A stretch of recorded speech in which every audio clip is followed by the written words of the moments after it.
Ser podcast.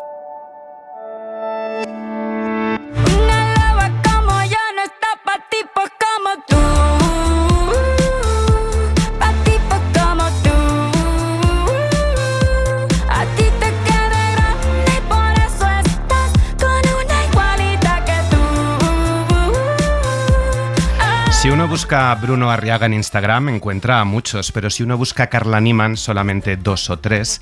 Recibimos en La Hora Extra a una de ellas. Carla, bienvenida a La Hora Extra. Muchas gracias. Carla vive, también escribe y a veces hace teatro. Leemos en la página web de la Fundación Antonio Gala, de la que fuiste residente. Carla ha escrito mucha poesía, mucho teatro, ha dirigido, ha actuado.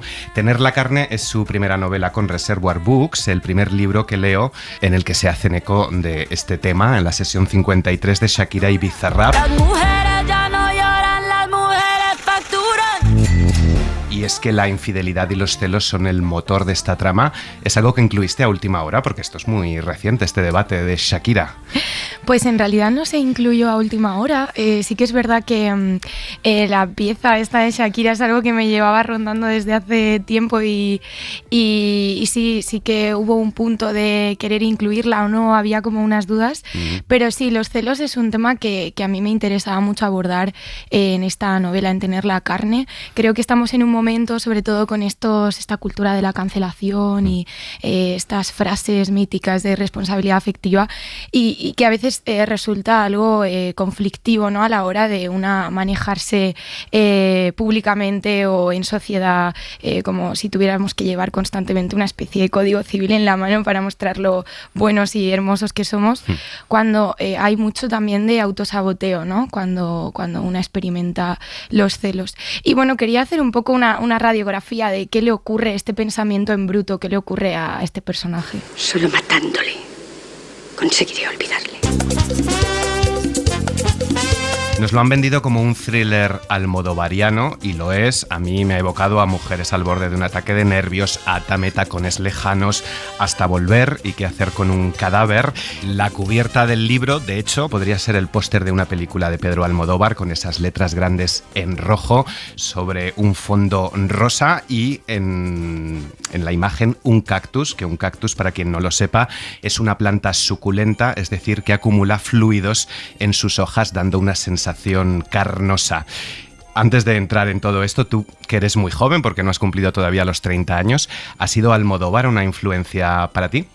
Pues la verdad que yo creo que ha sido en todo caso inconsciente, porque no estaba pensando en Almodóvar, ha sido a posteriori que mucha gente me lo mencionaba. Es verdad que hay algo del paisaje, algo del delirio que trabaja mucho Almodóvar y para mí es todo un honor, ¿no? que se compare o que haya como algo, que se perciba algo de influencia. Pero realmente creo que ha sido más desde novelistas como Annie Ernaux o Ariana Harwich o incluso Samantha Schweblin, ha habido un poquito de esto. No mencionas a Pedro en los agradecimientos si hablas de delirios rabelesianos, es decir, literatura humorística, sátira sociopolítica, pedagogía humanista para tratar temas fantásticos o exuberantes. De todo esto hay en Tener la carne, que nos cuenta la historia de una chica con la ayuda de su madre ha matado a su novio. Antes de entrar en la historia, te quiero preguntar por el cactus, por los cuerpos, por los fluidos, porque es algo que analizas mucho en tu obra. En tu poemario Líquida tuya y vertebrada, el cuerpo celebrando su biología y enamorándose de los fluidos propios y ajenos. Tus piezas teatrales han sido reunidas en Quiero ver cómo la gente sin cuerpos hace el amor. Me ha recordado un poco a Sara Torres, la poeta, que también nos presentó con Reservoir Books su primera novela y que analizaba mucho el cuerpo y la culpa. Aquí la protagonista de Tener la carne también reconoce que no sabe gestionar bien la culpa. Y nos decía Sara Torres que el cuerpo es un sujeto político y que los cuerpos feminizados sufren más por la culpa que carga sobre ellos este sistema. ¿Has querido tú reflexionar sobre el cuerpo desde un punto de vista político también? Bueno, claro, aquí lo que ocurre es que el personaje protagonista está casi en simbiosis con su madre. O sea, tiene una relación ¿cómo decir? Que biológicamente casi es como si estuvieran todavía pegadas por ese cordón umbilical que no se ha terminado de cortar. Entonces, en cuanto a la culpa, esto lo que provoca es es que si la madre siente culpa o la hija siente culpa, como están de alguna manera unidas por lo físico casi, pues hace que se multipliquen las culpas, que tengan que tener duelos compartidos, y esto hace que sea mucho más incómodo de llevar, ¿no? Como si los errores que ha cometido mi madre o los acontecimientos que ha vivido mi madre los tuviera que repetir yo, ¿no? Esto es lo que se pregunta la protagonista, y viceversa, ¿no? Es como si una fuera el apéndice de la otra, y ahí en ese sentido sí hay algo como de culpa vertebrada dentro de estos dos cuerpos. Uh-huh. Mi única patología es mi madre, dice. Es verdad que hay mucho de la relación entre mami y yo que se repite constantemente. Eres mi hija y por lo tanto un alargamiento de mi carne. Desea ser una rama amputada del árbol genealógico, separarse de los efluvios de su caca, pero al final nuestra herencia parece que es irrenunciable, que no hay escapatoria. Estamos ahora, a lo mejor, en la literatura abordando más las relaciones paterno- y materno-filiales, buscando escapar de esos lazos que antes era más difícil o casi imposible. Es verdad, yo creo que ahora últimamente está como muy en boga, ¿no? Sobre todo en la literatura argentina es donde más lo detecto, escrita por mujeres. Yo creo que viene un poco de esto, ¿no? Como si también hay una sensación, como si realmente a través de la literatura generáramos como un símbolo de las familias disfuncionales, cuando realmente creo que en todas las familias hay algo de disfuncionalidad, ¿no? Entonces, en ese sentido sí, creo que estas escritoras que te mencionaba, como Arianna Harwich o Samantha Schweblin, creo que lo trabajan muy bien desde ahí, ¿no? Como vamos a meternos en esos meandros, en esos vínculos como tan estrechos y oscuros a la vez, y que no dejan de ser un símbolo de lo que ocurre en todas las familias, un poco, ¿no?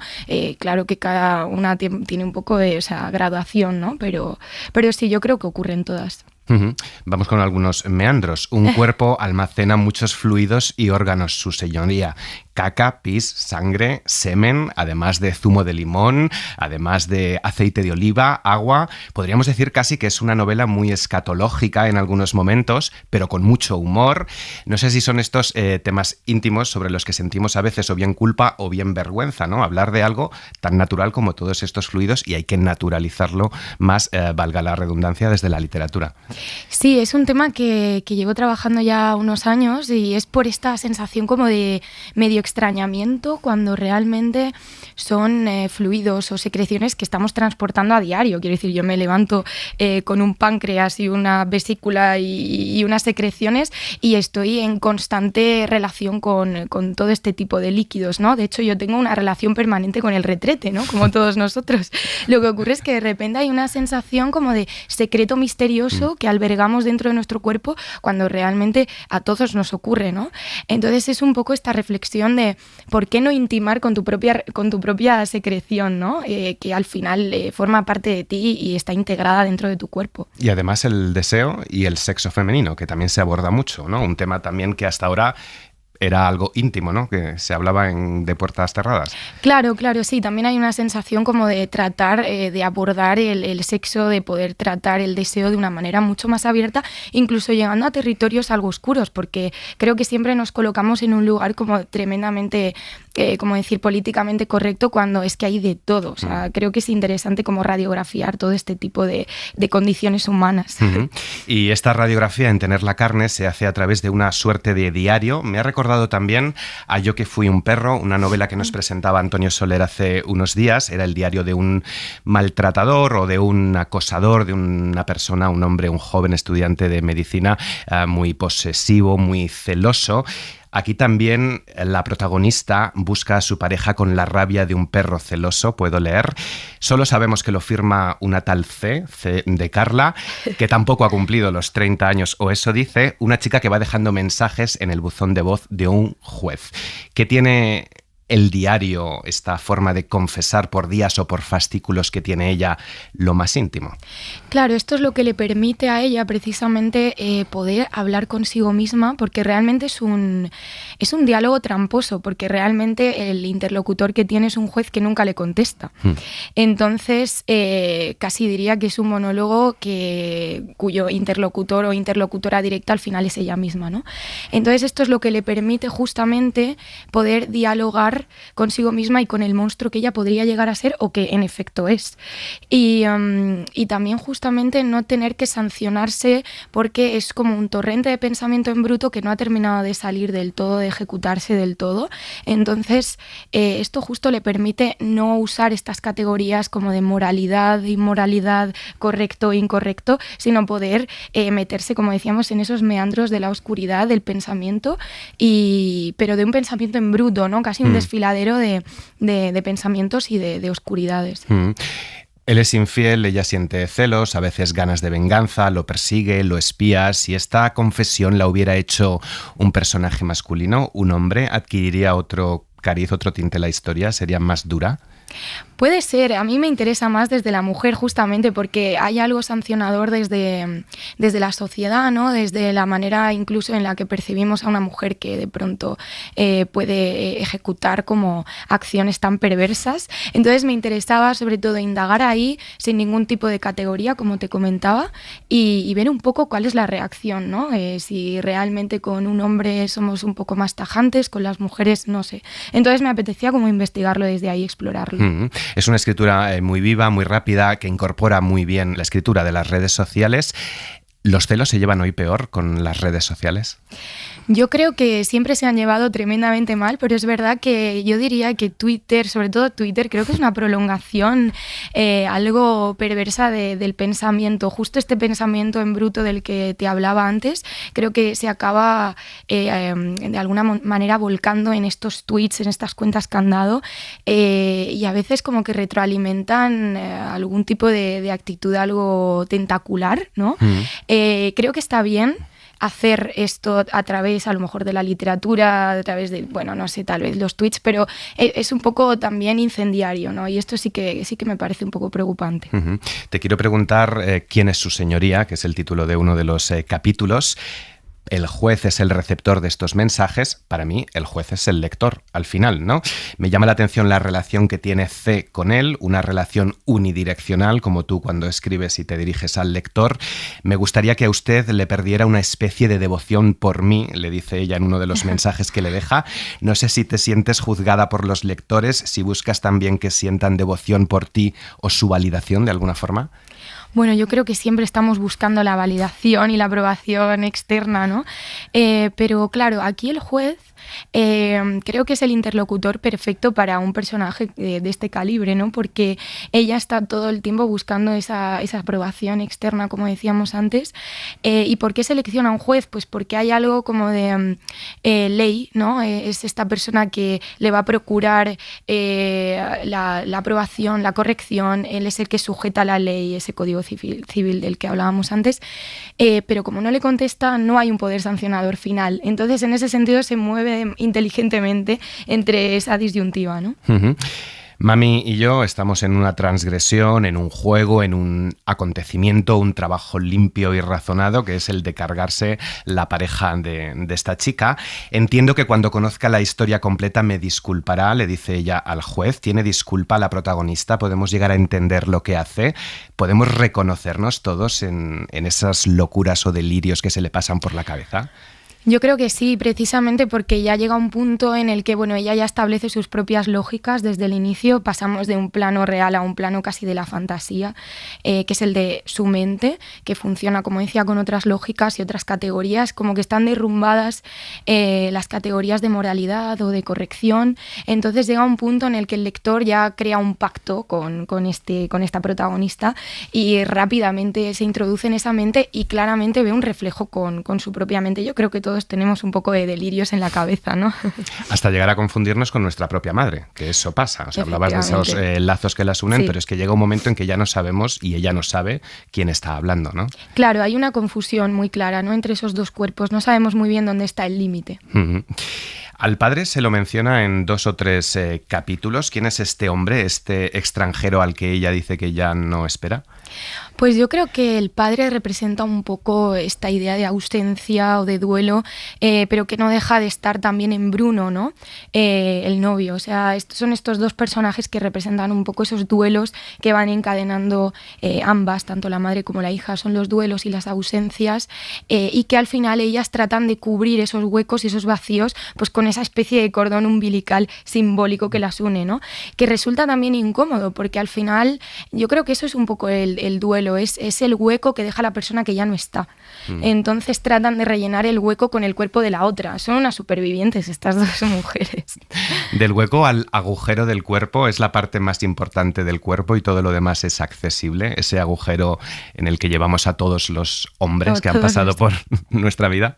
Sí, bueno, ellas, claro, aprovechan un poco esta idea de la ausencia y del hueco, como te decía, y del vacío como para poder rellenarlo con absolutamente todo, y por eso resulta tan incómodo, porque no termina de encajar todo. O sea, lo que encajaría es esa cosa que se fue y que ya no está. Entonces, bueno, pues empiezan a rellenarlo pues con cócteles, con playas, con un cadáver incluso. La protagonista ha visto muchas series. ¿Tú has visto también muchas series? ¿Hay alguna que te haya servido de inspiración a la hora de escribir? Buah, pues ahí me pillas tantísimo porque la verdad que no veo apenas series. O sea, a lo mejor Black Mirror, pero precisamente porque son capítulos que casi se podrían entender como películas, ¿no? No tienen como una extensión o una viene a ser un poco la continuación de lo anterior. Me cuesta mucho como sostener la atención en las series, no sé por qué. En la obra se menciona a Faulkner, también a Megan Maxwell, a Elizabeth Benavent. ¿Son también estos tus referentes junto con los que has mencionado? Bueno, sí, Faulkner por esta cosa de lo sórdido, ¿no? Mientras agonizo ese libro cuando lo leí, no me acuerdo, sería adolescente, sí que me generó como una sensación como muy mórbida, ¿no? Son estos personajes que están también transportando un cadáver, en este caso es el de la madre, y había algo claramente de influencia, esa imagen a mí se me quedó como en la retina y dije, esto tengo que trabajarlo. La historia de Tener la carne empieza en la playa de Garrucha en agosto de 2021. ¿Por qué has situado la historia en la costa almeriense?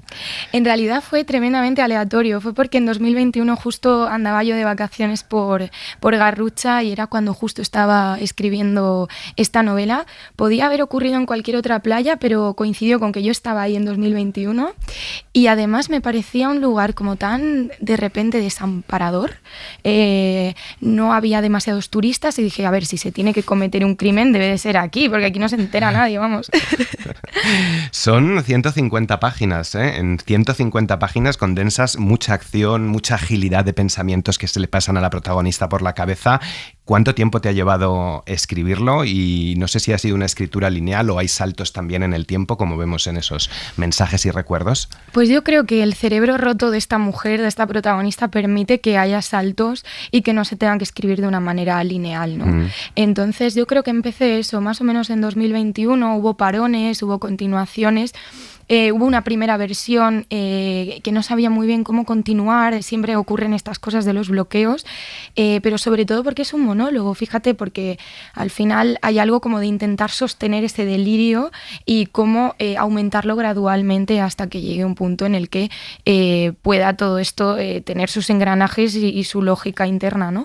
Entonces, bueno, este fue un poquito el proceso y sí, lo más complicado fue sostener el monólogo. Es un monólogo teatral. Podría tener también adaptación cinematográfica o audiovisual perfectamente. Tiene también mucha poesía, pero es narrativa al final. Los tres géneros que estás trabajando, ¿cómo fluyen en tu obra? Pues son líquidos, son fluidos. Claro, esto me lo preguntan mucho, como que da la sensación de que trabajo varios géneros, pero para mí yo siempre creo que estoy en el mismo sitio, que no me he terminado de mover, ¿no? Siempre estoy hablando de lo mismo, secreciones, cuerpos, deseo, y creo que de alguna manera pues hay algo de trampantojo, porque claro, hablamos en términos de novela cuando esto realmente es casi, como decías, un monólogo teatral, pero también tiene algo de poético. Creo que hay una disolución clara, sobre todo ahora en el siglo XXI, en el que no queda muy claro tampoco dónde está el límite de la novela, dónde está el límite, y eso me parece tremendamente positivo, ¿no? Como poder usar los mecanismos que tenemos asociados a la novela, usarlos en teatro y viceversa, y con la poesía ahí en medio siempre. Pues no te voy a despedir con Zen ni con De Tangana, un madrileño que aparece por ahí. Vamos a poner algo de Nat King Cole. Love is all that I can give to you. Love is more than just a game for two. Two in love can't make it. Take my heart and please don't break it. Love was made for me and you. Carla Niemann, te iba a despedir con una cita del juicio final, pero no me acuerdo muy bien, así que solo te diré, el teléfono móvil al que llama está apagado, fuera de cobertura en este momento. Si lo desea, puede dejar un mensaje después de la señal. Muchas gracias por haber estado en La Hora Extra. Muchas gracias a ti.